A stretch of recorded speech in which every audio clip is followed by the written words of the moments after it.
Welcome to the very first episode of TAF Africa's MICdisABILITY podcast. So this podcast is just more than a conversation. It's a platform, it's a movement where we amplify the voices of persons with disabilities. And this is where we discuss what truly matters for the community of persons with disabilities. Talk about accessibility, healthcare, employment, just everything, even marriage for persons with disabilities. So there is a lot to explore here. And trust me, I'm not here alone because I can't be the only one bringing my perspective. I have my buddies, like two of them. We are here to explore. So I have Mr. George Anwai. Welcome to the show.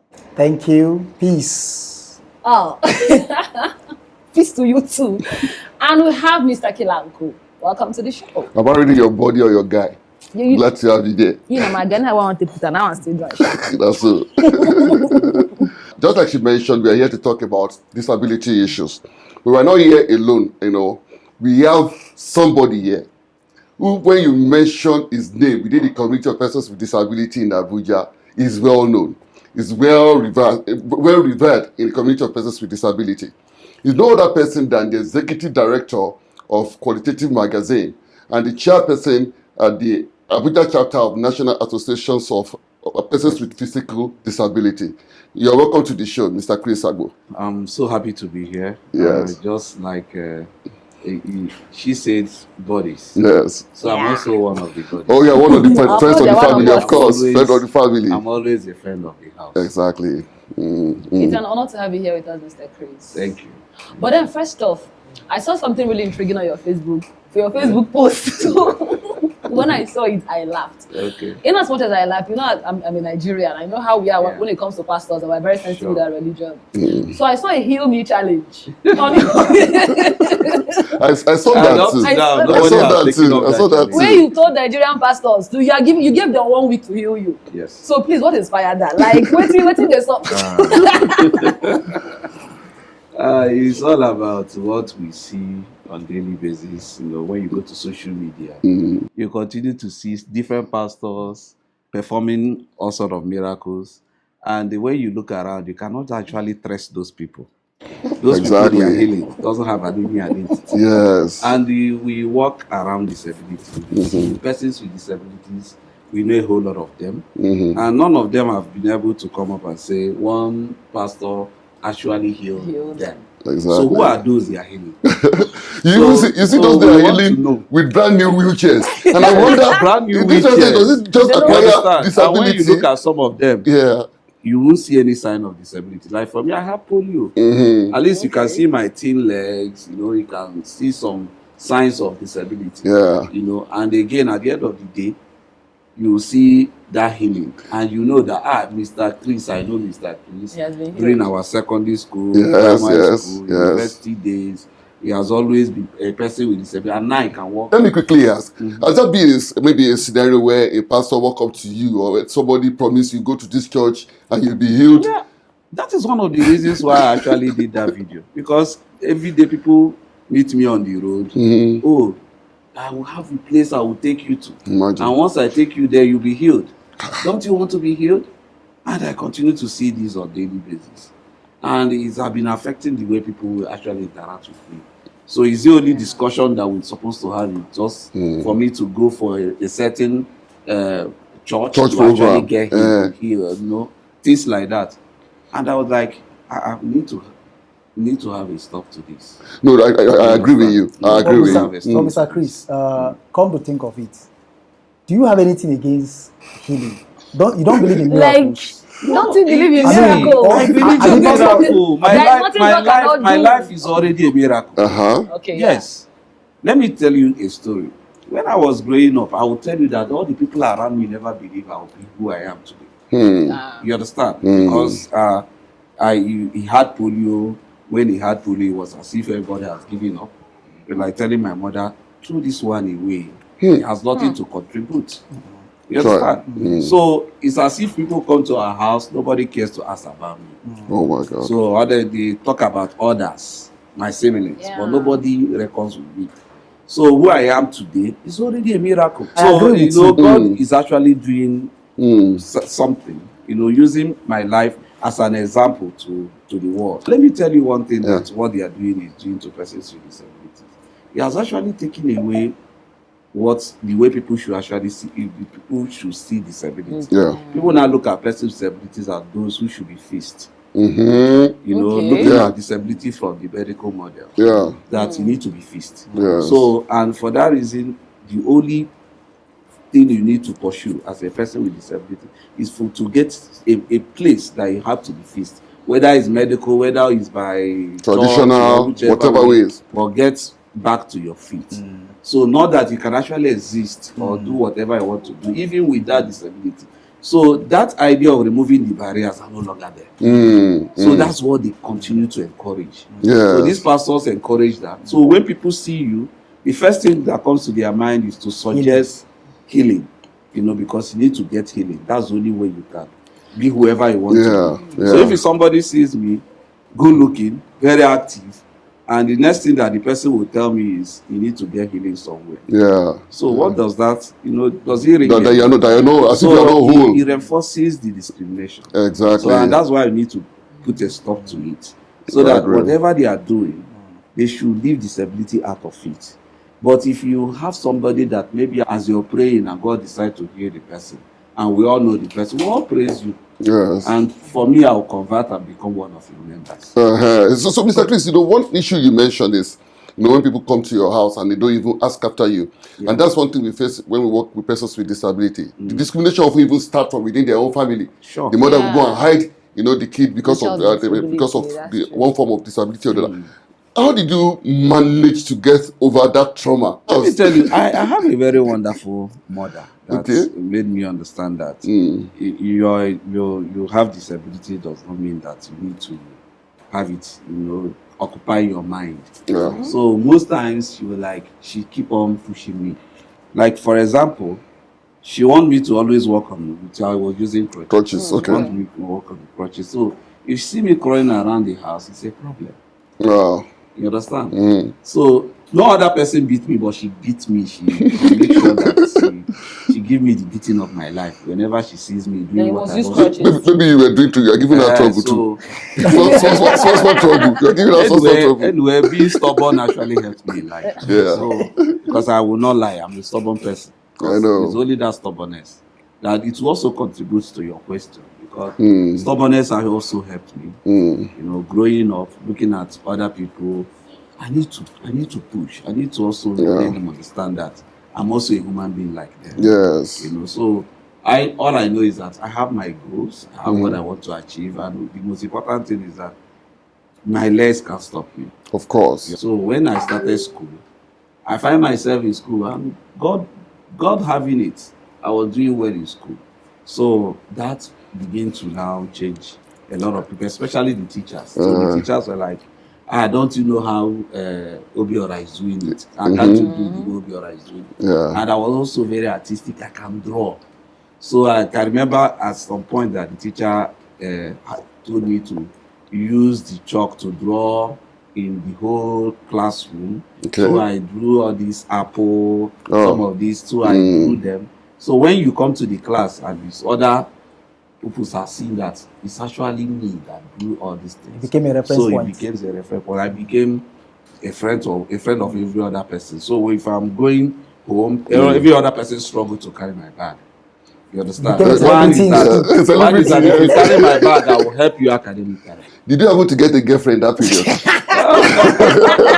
No, I had a lot of female friends, but we are too young. Yes. So, but I had my own experiences when it comes to relationships. Yeah. So especially when I need to know one relationship. Yeah. Then I see others, they have their girlfriends. Sometimes I approach some girls and say, no, I don't want.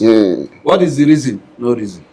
Of course, you want to come out to say because of your... Nigerians, you are very... You understand? Yeah. What is the reason? No reason.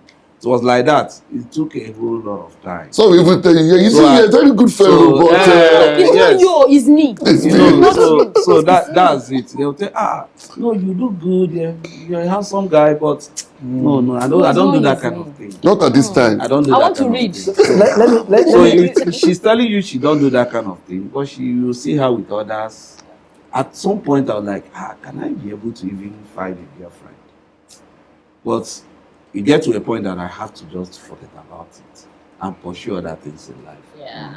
We grew up in the name Okay. is a business place. So everybody is thinking business. My father called me and said, come, if every other person is thinking business, you should not take business. So go to school. Okay. So I'm Okay. like, okay, since I will go to school, why not focus on my studies? Oh. So I zero my mind from every other thing. So I read all the time. I focus on my books. I forgot about every other thing about Distractions. but I still do my own normal social life with my friends because I had friends. So one of my friends, I can't forget that this my friend, his name is Chuka. Chuka was like, come, you have a disability does not stop you from dressing well. You have to be dressing well. Yes. So anytime, make sure you look clean. Yeah. And that was where I got it. Beautiful. Chuka will take me, we'll go to the market, to buy beautiful jeans, beautiful shoes. Well, say no disability, not madness. So and I was looking good. And people were like, that guy. Looking good is good business, you know. But he likes buying good things. He look good all the time. And that was it. He brought a lot of people to me. Guys, the happening guys in the area. Continue to. I can remember those days we normally wear, those Chicago Bulls, all those. All those jerseys, so basketball jerseys, baseballs, all those stuff.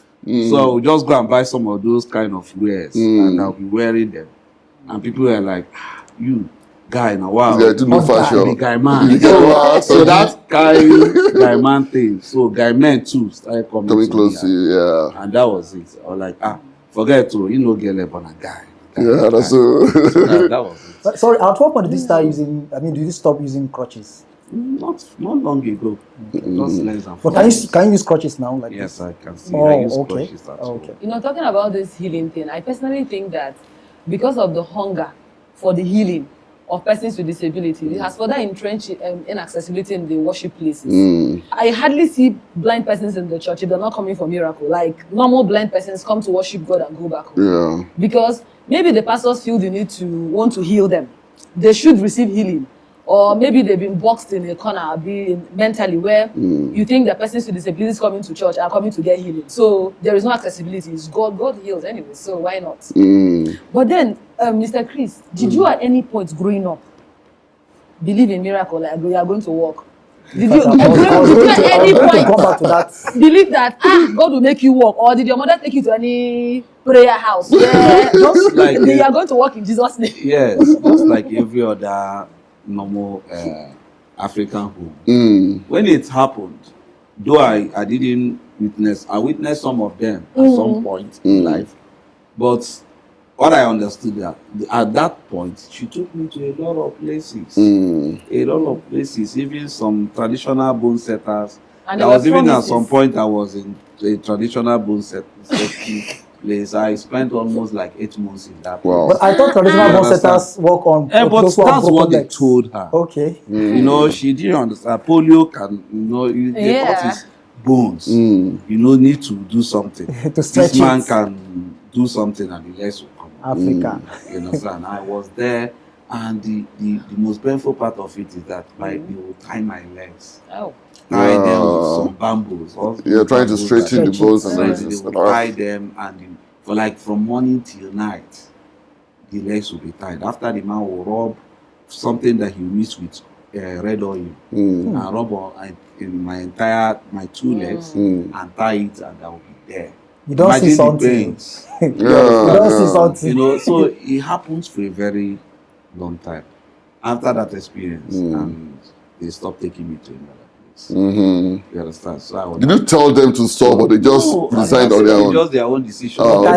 They are tired. They've tried everywhere. With lots of promises for healing. They surrender to God. A lot of promises because it's all about people suggesting. This your child will walk. Your child. So maybe there's one prominent pastor at the time that performed healing. So they'll tell you, carry your child and go. Then I did the apple. Yes. All I know is that because we are Catholics, they didn't believe in pastors. Okay. I was in a lot of hospitals. I know when we continue to have appointments in orthopedic hospital in Enugu. So we travel all the way from Onitsha to Enugu, like on weekly basis. Seeing them, they will put POP, and I'll be on the POP for like a week. In fact, sometimes I'll be on the POP until the POP became so weak, and we'll go back to the hospital again. And they remove it. Oh. So it was all that experience. Imagine a little child of 4, through all of that. and you're having POP all over all the time. So at the end of the day, after that experience of the bone setter, that was where the whole thing stopped. And because of all this experience, it delayed my starting school. Education. Yeah, of course. When they were taking me around, my mates are already in school. And 8 months, that's a long time. A long time. But Mr. Chris, let's balance this. When Jesus was on earth, everywhere he went, he was doing it. All right? Yeah, Jesus was healing people. It's recorded in history, in Bible. You see people he has healed. But they traced them now. They what? They were traced now. They had identity. Okay, so There were no people. how do you Yes. establish the fact that you believe in miracles? That You this believe is- in miracles. that's I all. am a Christian. Yes. I believe in miracles. So let's balance. God can do anything. God can. But okay, heal. Mr. Chris has. But all have you I'm witnessed healing? saying is that when healing happens, let's trust those that Who That actually were received the healed healing. received the and healing. confirm that they were And actually confirm healed. they are Confirm actually it. Do you know? And where it pains me more is that I've seen videos of these crutches that I worship, that I used all my life. Somebody using crutches to flog someone In the name of healing. in the name of healing. It hurt me so much. I see some people, they will carry the wheelchair, this wheelchair that we endure so much. Yeah. They will be throwing wheelchair. You've healed. They'll fling wheelchair like this. Doesn't make sense. What's mindset? What's Yeah, so What those are are you the things. saying? What are you Yeah. saying? why are you getting to people's mind? Yeah. Wheelchair should not be used. I can remember the first time I used wheelchair. I I was get in your a point. church function, and somebody that knew me for a very long time, the lady came to me. What is the problem? What is the problem? Why are you on a wheelchair? Are you sick? When you're in the Why house are of you no God. longer using crutches? Why are you on a wheelchair? So the idea about wheelchair, so I said, no, crutches and wheelchair, there's no difference. And just because of age and post-polio, so I was advised that I need to preserve my strength at this time, because if I don't do it, by the time I get to 60, You'll be weaker. post-polio will come and I will not be able to withstand it. Yeah. That's why I had to start using wheelchair so that I can conserve energy now. A lot of discrimination goes with this. Yes. And truly, I think a lot of people don't understand disability and all the things associated with disability. That's why you now find some of this. Because how will you come and say, because somebody's on a wheelchair, and then you are frowning at it and say, you shouldn't be on wheelchair. Because you Okay, who should be on wheelchair? Wheelchair, the way they see wheelchair in Africa. Yes. It's like you are cursed. Oh, No, yes. you're cause and you're sick. You're sick. Yeah. Yes. So once you're on a wheelchair, you're sick. Like if some people see me, they'll come, Yeah. Sorry. You get better. Don't worry, you get better. Mr. So Chris. you have And this you get better. So, see, this you get better. For example, now I'm an amputee. Now, which better do you think I will become better? Like, okay, the hand will grow. No, the hand will grow. Do you understand? So the hand will grow. And which hope you want? Don't you believe in miracles? You just don't have miracles No, it now. will grow. Don't you believe? So you are trying to tell the person to get better. What would get better? Let's face the reality. This is the reality. This is the condition. Okay. And yes, in as much as it may limit you in a way and all of that. But then this is where you are. This is who you are. And then you must embrace it. And the society must embrace you as you are. And understand you. That this is Understand that it's diversity. Exactly. And they need to, understand that all they need to do is just to support you. Accommodate. And that is accommodate you. Yeah. And know that you're part of the society. Exactly. Not by thinking that before George will continue to be part of society, he his must hands get need his to hand. grow. He must get another hand. Or prosthetics. You understand? So this thing have made a lot of people with disabilities to continue to seek healing. Healing. Mr. Chris, earlier you mentioned something about stubbornness helping you get by. Yeah.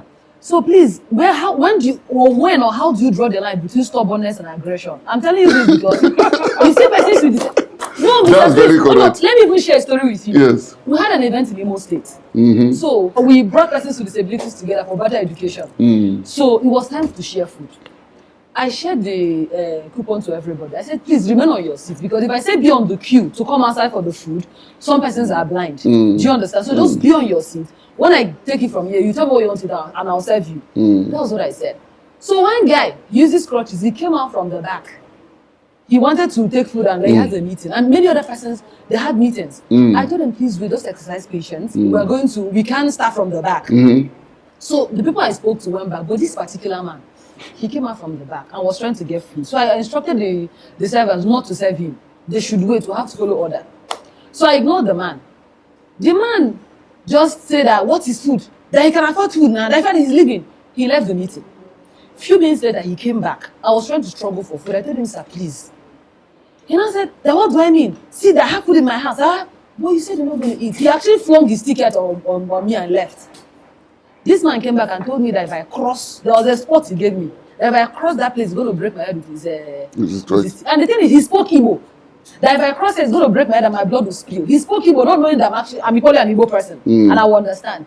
At that moment, I was sad. I told him, if you try it. You tell him for Igbo, ba? I don't believe if you try it. How you talk about Igbo? Your boss also again. Our boss again. Like, I was so angry. What did I do to this guy? So, Mr. Chris, at what point, stubbornness, aggression, when do we draw the line? Anyway, what I would say is this: people need to get this thing. For a lot of times, people bring up issues like this. Disability and being aggressive is just human. There are some persons who are very aggressive in nature. There are some persons who are not aggressive. It's still the same with persons with disabilities. It has nothing to do with whether the person have a disability or not. Somebody who is aggressive. You understand? So, and that's where I frown at people when people say person with disabilities are aggressive. That's not true. You see a person with disability who is very calm, is very friendly, because that is his nature. You see someone who is also aggressive because naturally he's a very aggressive person. You understand? So will you not think because you see somebody who is a person without disability is aggressive? So you should also generalize. Now every person is aggressive. You also mentioned that every other person went back and sat down comfortably, and this particular man, that's to tell you that in his nature is aggressive. Is the problem. Is the problem. So where stubbornness comes in. Where stubbornness comes in. Let him answer stubbornness. Where stubbornness comes in is this. See, people most of the times, if you're not stubborn, pushing what you want to push in life, comments coming from people, comments from relations, coming from people around you will surely not encourage you to push through. I agree. You understand? I agree. So, and that's where your stubbornness comes in. So you just eyes on the ball. You know what you're looking for. So you don't allow what people are saying, or the obstacles that people are coming up, or the attitude of people to derail you. Because people will always remind you that you are a person with disability and you cannot go beyond this particular thing. Exactly. So you have to be stubborn for you to continue to push. I want to ask Mr. Chris, being the executive director of a qualitative magazine, and the Abuja chapter chairperson for National Association of Persons with Physical Disability. Number one, how did you find yourself within the space of publishing and also activism? And how are you balancing both of them together, the publishing and the activism? It's just the same thing because the magazine is purely on issues of persons with disabilities. Because it all came as a result of my personal experience, especially during my university days, when I find myself as somebody who has the capacity to actually serve within my own faculty. Did you join the press club in your university? Oh, no, but I was a politician. Yes, I was a politician. I was so much involved in student unionism. Nice. So, and I said, okay, I want to vie for a position. And the whole thing started coming. Not even from students, but from some staff. Saying, you're a person with disability, you can't do it. So that was when I begin to think. And they went to the extent that they have to come with some underhand titles to make sure that I don't become what I wanted to be. Do you understand?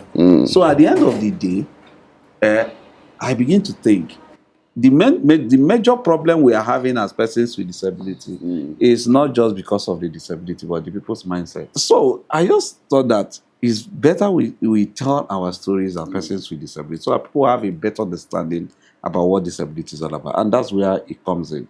So it's not difficult to marry the two together, because when it comes to issues of handling the association, it's still related to what I do on a daily basis, which is working with persons with disabilities. So that's why it's so easy for me to do. So all we are doing is advocating, pushing for a better understanding of issues of persons with disabilities for a more inclusive society. Yeah, so Mr. Chris, Lynn raised a very important issue. Yeah. Talking about the aggression. Where do we draw the line between aggression, Stubbornness and aggression. Okay. Yes, and then you told her that it's not human beings naturally. Some are aggressive, others could be calm and collected. Yes. Yeah, and which I agree with you absolutely. Sometimes there is this stereotyping of persons with disabilities. Yes. What is common among human beings, when it comes to persons with disabilities, like a person with disability should not do like that. Yeah. They are person with disability, so they shouldn't. Yes. A person with disability should not be stubborn. A person with disability should not be like this. You should know where you belong. You see, it's still discrimination. Because if you are a person with disability, you're saying that Lynn is discriminating. I didn't say that. No, finish. So you are first and foremost a human being. Yes. Like every other person. With emotions. Yes. You have I your agree. tendencies. You have everything. So and all persons with disabilities are not the same. Just like you said. I agree with you absolutely. But I want to add to that, to say that if you check people who live in the ghettos, there is a common trait among them. Yes. Because you have to develop a coping mechanism. Yes. So if you don't it's not just defense mechanism. Exactly. So you have to find a way, to defend yourself. Yes. Because it's your tent or Israel. And it's applicable to persons with disabilities. That's where I'm coming to. So for persons with disabilities, you see, because by the virtue of disability, you are already having a disadvantage in the society. Sure. So now, by that alone, just like you said, when you were in school, you decided to be a unionist. You were part of the politics in school and all of that. And then people are saying, you cannot do it. You can't. Why? Because they feel you're a person who's on a wheelchair. Yes. That you cannot, cope with that. It's the same thing. So when you come to society, there is when they look at you, they put you in a box. They cage you somewhere, as if to say a person with disability should not go here, a person with disability should not do this, a person with disability should not dream. Do you understand? So as a result of those tendencies, and then the harsh reality in our society, it makes persons with disabilities to develop such tendencies. Sometimes you may have to become aggressive, finding a way to survive, to be able to get out of those situations. Some of these are psychological. As a person with disability, because of discrimination and other things around you, it affects you psychologically. And sometimes you may have to shout so that people will hear you. So maybe those kind of things, people now look at it like, person with disability. Anyway, I want to also add to that. Okay. Because sometimes it may not even actually be a psychological issue. It may actually be that people are stepping on your toes. Yeah. You understand? Yeah. Somebody asked me this question in one online meeting we had recently. And I told the person, I used one analogy. I say, you find yourself in an office. You're on a wheelchair. You came into an office. And a security man was just allowing every other person to go in. Once another person come, good morning, sir. Good morning, ma. And you get to your turn because you're on a wheelchair. You say, Oga, please wait here. And you're waiting. And you continue to pass people. See him passing people. And the next thing you ask your Oga, wait till you come here, come do. Like you're not Who qualified do you to be want there. to see? Who do you want to say? Do you understand? How would you react? By the time you tell him, my friend, it seems you're not Okay. you're not okay. Are you They'll okay say at you're all? violent. Yes. Immediately they will just tell you that you're violent. Meanwhile, you're trying to correct somebody from being stupid. Oh my That's God. true. You understand? In fact, that's the right word. understand? From being stupid. So this is what is going on. So when you see people putting up attitude that keep on reminding you that you're a person with disability. And each time you want to speak against it, people tag you aggressive, being aggressive. So that's exactly what is happening. Yeah. You understand? Yeah. But some people are taking it overboard. Some people, it now became a part of their life. Everything they are quarreling. But just like you said, because just like you said, human beings are different. Maybe those ones are naturally aggressive. Some people are now taking advantage of that. You both disagreed with me initially and now agreed with me. Because whether you call it coping mechanism or self-defense or whatever it is, sometimes when there is no reason to be aggressive, you hear things like, is it because I'm a wheelchair? You think because I'm blind, I'll just deal with you. You hear things like that when you meet with them. So Mr. Chris gave an analogy. But not only persons with disability. No, exactly. hold on. Women, you pay that get that card. This is because I'm a woman. Mr. Chris created a scenario where they're allowing people go in and they'll tell you a person in a wheelchair, just step aside. How about they want you to step aside so they can go through a different route? Because so why don't you explain? Why don't you explain? That's the Can I tell you one thing? Can I tell you? Yes. See, what you're saying is unfounded anywhere. Because every day, people continue to discriminate against you because you're a person with disability. Yeah. There's no two ways about it. And people don't want you to talk. And they don't want you to talk. Let me give you an example. Last December, with my friends, we are just chilling and we're like, okay, let's go to a club. You understand? Just to do our end of the year, enjoy ourselves. And we all came to the club. We are almost 15 guys. We came to the club together. And every one of them was entering. And we got to my turn. The security guy said, wait. Imagine. I have to talk to the manager first before I can allow. Why did you ask you to wait? So similar. The reason why is because I am on a wheelchair. Yes, I can't go in. You're going to the club. He's not qualified to enter. So I'm not qualified to enter. He's not a human being again. It's not about telling you that you should look for another route. No, it's about discrimination. Because if they need to guide you to another route, they will tell you immediately. Exactly. Exactly. Someone will escort you around.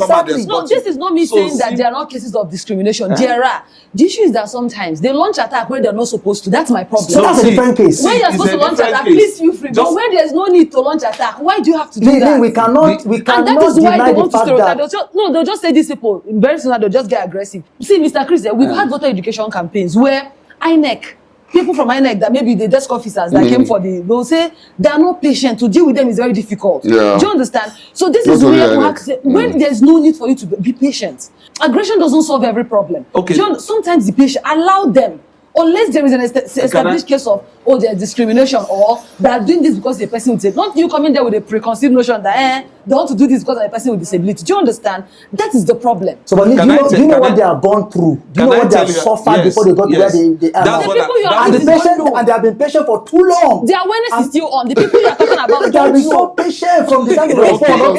Are you getting angry? Okay. No, do you know where I'm coming from? The people you are dealing with don't know you have been patient for that long. They don't know. So they don't know what it means. No, they don't know what it means. So they need to know. You can't educate them by aggression. So the people you are dealing with don't know what persons with disabilities go through. They don't know half of it. That is why the education has to be, you take it easy. Not when you deal with them, you just be very hostile and they'll just stereotype you. These people very aggressive people. Do you understand? And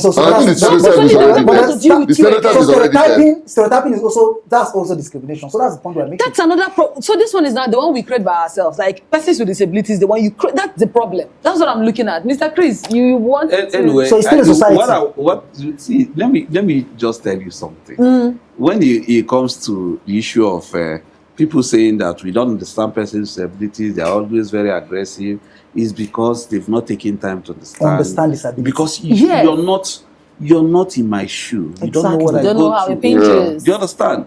Do you know that there are some persons with disabilities that can, because of the kind of disability that they have, just like for somebody looking at every other person on a wheelchair, you think that is the way you treat Chris, that you treat the next person. No. They're different. The next person, his own issue may be spinal cord injury. Yeah. So we are not the same. And tomorrow, if I come and say, you say the other person the other day he was able to get out of his wheelchair. Why can't you get out of your wheelchair? Then when you see a lot of persons with disabilities, the drafter of Disability Act actually said priority in queues. Do you know why they say so? Because they understand that there's some disability that you have, you will not be able to wait for so long. You cannot be able to sit for so long. You cannot be able to stand for so long. Yeah. Do you understand? Yeah. And people who organize some of these things don't take cognizance to these things. And when you see those people start complaining, you target that they are aggressive. Let me tell you, that particular notion that they are aggressive is discriminatory. It is, sir. It's discriminatory. As simple as that. I agree. It's discriminatory. Absolutely. Because I keep telling people that you will not come to the level of understanding person with disabilities, and when they react, you target that they are discriminatory. They're aggressive. They are aggressive. And Mr. Chris, let me come back to Lynn. That's what keeps happening. Let me come back to Lynn. Lynn, you are fond of saying that you can't tell me, you can't tell me how to feel. Okay, I always say that. Yes, you can't tell me how to feel. You can't tell me how can you not tell a person with disability how to feel? Okay, I'm guilty as charged. But no, the thing is that we are learning. And that's the essence of this podcast. We are learning. So I don't even know the aggression. I be telling someone that he's aggressive or she's aggressive is discriminatory. Mr. Chris just schooled me on that. Do you know that it's part of the stereotypes? Yes. Yeah. It's part of the stereotypes because sometimes they think that as a person with disability, you shouldn't get angry. You shouldn't get angry. You know, you shouldn't shout. No, that's the you shouldn't be a human being. No, these are the things now. So Mr. Chris. And you see some people telling you, oh, you're like this, you're even shouting. Yeah. Oh. You know. I've heard us talk. Do you understand? Someone said that? Yes. You're like You're this. You're not a human being. So you're no longer a human being. That means you should stop being a human being. You stop being a human being. You know, okay, somebody will tell you, you find yourself in a particular place, somebody will tell you, even you, they come here. Imagine, what you going to find for here? Yes, I've got something like that. What you going to do for here?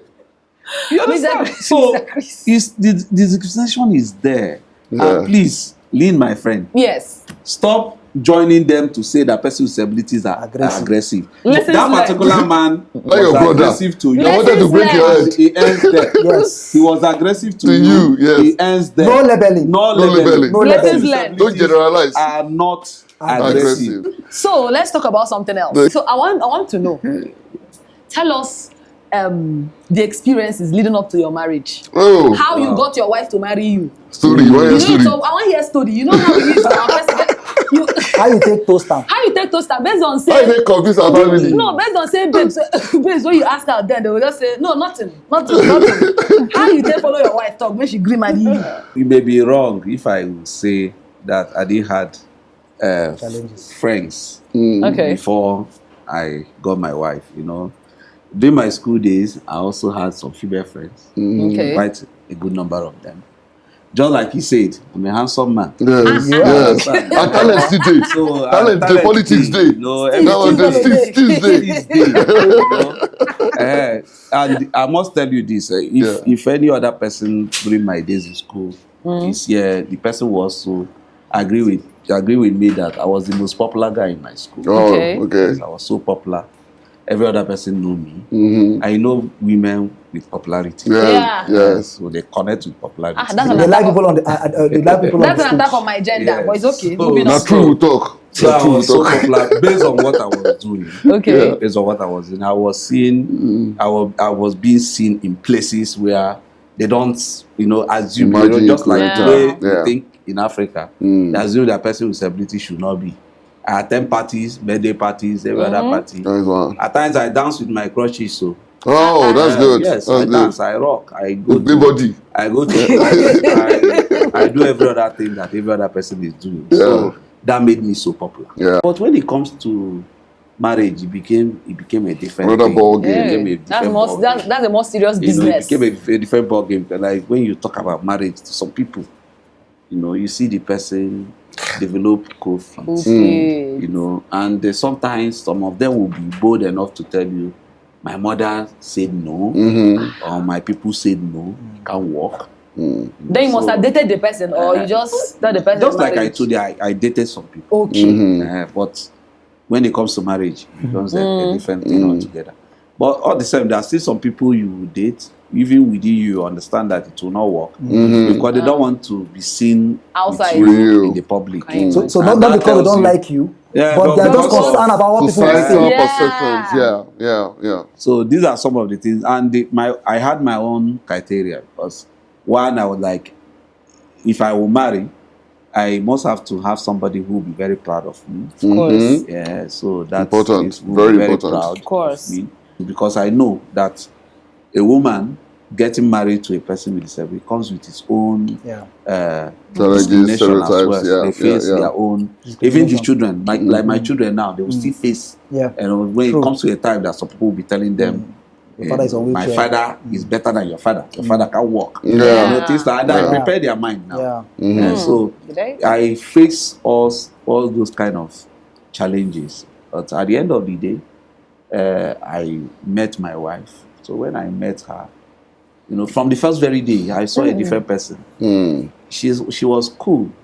You met her in school? Me. No, I graduated far back before because she also graduated from the same school, but we didn't meet in school. I first saw her on social media. Then she told me her location. It's okay. When I came to Enugu, if I'm in Enugu, I'll call you. So I was around. I called. We met. Like I saw a different person. I was like, okay, no, let's see how it will go. Then when I proposed, it became a matter. She wasn't the problem. Oh, okay. You know, but I saw a lot of heat coming from the family members. You understand? So that's why one of them even called me and said, leave my sister alone. Imagine. Leave my sister alone. You're disturbing my sister. You think you're using charm on her. I was going to ask you when I go collect one or two to understand. So that was where I got to know that she may be facing a lot of challenges. But wait, did you use charm? Touch and follow. Which charm? When you're already charming. Which charm? When you're already charming. You see? I didn't use any charm. You know, it's just like maybe she have seen the prospect because I would say I don't have money, but she have seen the prospect. She's seen the future. What amazes me is that the issue of disability was not even her. It was not her concern. Her concern was particularly my person. Is it the kind of person that she wants to be with? She will be with. And that was what actually drew me to her. That she's concerned about me, concerned about the kind of person I am, not about disability. You understand? It's about the qualities. And the qualities. And again, she's this kind of person that understands that this man is an outgoing person. See, I love to be among friends, so she respects that and allows. She was a reserved person. She was. Yes. So you changed. You transformed. I made That's a good one. Yeah, I can see the traces that Yeah. I'm this kind of person that wants to relate with people. I don't care whether you like me or you don't like me. I want you to see my face always. Yes. You understand? And I do my thing. I don't care whether you do you don't like my way or you don't like my way. Rather, you even be saying this one is even on crutches. He's the person with disability, but this guy too too much. Some people say you too do. Imagine if this guy don't get leg. Waiting for do. You don't break up the leg. Waiting for do. You understand the thing? So and that was one thing that she said, that I live my life. Yeah. You understand? And I don't care what anybody thinks about this. And she also said that I have very good eye for fashion. That's the same fashion I was talking about. You see? Like now, she will tell me, you're beginning to dress. You don't dress the way you were dressing when I met you. Maybe because you have worn her now. You understand? She say now that I like Papa cloth. I like Papa she cloth. wants to dress yo-yo. She wants you to see me. That time I wear a lot of t-shirts, designer t-shirts, you know. So he wants to be seeing those designer t-shirts. But I think you need to go back. Maybe you need to listen. I think you need to go back. Level don't change. Now we know we are doing advocacy. So when you're doing advocacy, they need to see you presentable. Yeah, of course. So I cannot be on. No, but you cannot be on t-shirt. No. Mr. Chris, I don't agree. You can wear a very nice Nike shirt and say disability is not a crime. T-shirt. I can wear that one, but I wear that one maybe on advocacy Saturday T-shirt. or Sunday. Yeah, of course. Or maybe going to club, which I want to invite some of you one day for us to club. For us to club together. Mr. Chris, how did you weather the in-law storm? That's the gist I want to hear. Apart from that call that came in at some point, that was that pressure. So I asked her, she said she's going through a whole lot. I said, okay, it all depends on you. You know, it depends on what you want to do. So she continued to push through. So before I said, okay, you can invite the person, let's meet the person one-on-one. And the mother was so nice the day I met the mother. And the mother was like, good woman. Was even telling me her own fault. Will you cope? I said, no problem, I will cope.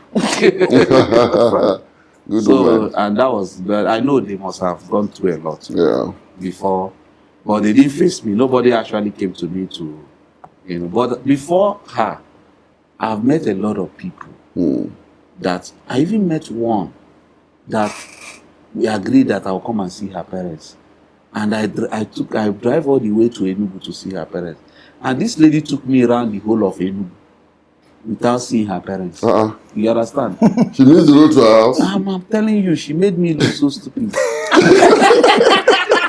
That day I was I can feel your pain. This is like Johnny. I can feel your pain. This is like Johnny. Very embarrassing. Can you They were imagine? so angry.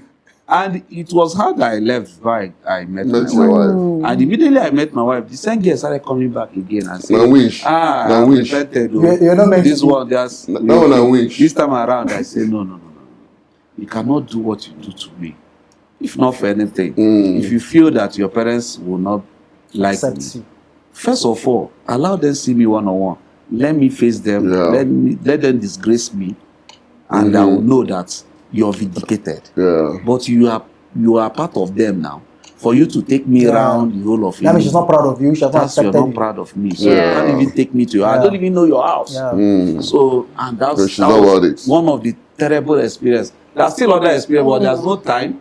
But I had a lot of experience from a lot of women before I finally got my wife. We are gradually coming to an end of this lovely podcast. Thank you so much, Mr. Chris, for engaging us.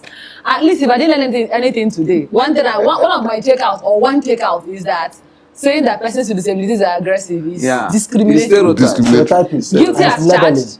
I won't do that going forward. Let me ask you something. Can you marry a person with disability? Yes, I can. Fantastic. Yes. Let's clap for disability. I get one for you. The father is a person. My father is a person with disability, so my mind. She must have faced discrimination. Some discrimination. Because some people may not even want to have anything to do with her because of the father. Because of the father. Yeah, that's correct. So it's that bad. All right, thank you so much, Mr. Chris, for having you. This conversation is very interesting. We should have a part 2. Yes. I think we should. When you're ready, at that part 2, there must be something by the side. Fantastic. We will send up a committee to look into that. One word from my buddies, Mr. George and Mr. Kilanko. What do you have for our listeners? Okay, so, listeners, disability is not a crime, not be disease. And it can be acquired. We see people that are not born with disabilities. One accident, spinal cord injury. One bone don't break, amputation. In fact, through diabetes, people they get amputation. So don't discriminate against persons with disability. It's not a crime and it's not a disease. Thank you. Mr. George. Parents with children with disability in their homes, don't hide your children. Be proud of them. Exactly. They are full of talents. You know, some of them, they are the ones that will become the breadwinner of that family. I'm telling you. And if you hide them, you are hiding your prosperity. Bring them out, send them to school. Let them play with children. Thank you. Because one be saying normally, they tell people, see disability, you can actually just leave your house, enter the road, go to go jam you. You don't be. Do you know my grandfather? You don't be. Even inside your house, you don't be. My grandfather had his 2 legs, but he had diabetes. He was involved in an accident with my father. Eventually, because the sore would not heal, they had to amputate his leg. I think that was in 1981 or 1982. Until his death in 1990, he was using prosthetics. He gets more money, so he can afford to get prosthetics and he was living with it. In fact, if he's dancing song with his big agbada, he'll be dancing, man. I like him. It happens at any time when you're not even expecting it. Anybody. Yeah, thank you so much for being a part of this, our journey. So if you love this episode, I want you to encourage us by liking, 1, sharing, 2, commenting, 3. subscribing most importantly, because they're going to have lots more interesting episodes on disability rights, advocacy, everything about disability. Exactly. But then we'll have to draw the curtains here. Yes. Until next time, keep the mic on for disability rights. Thank you.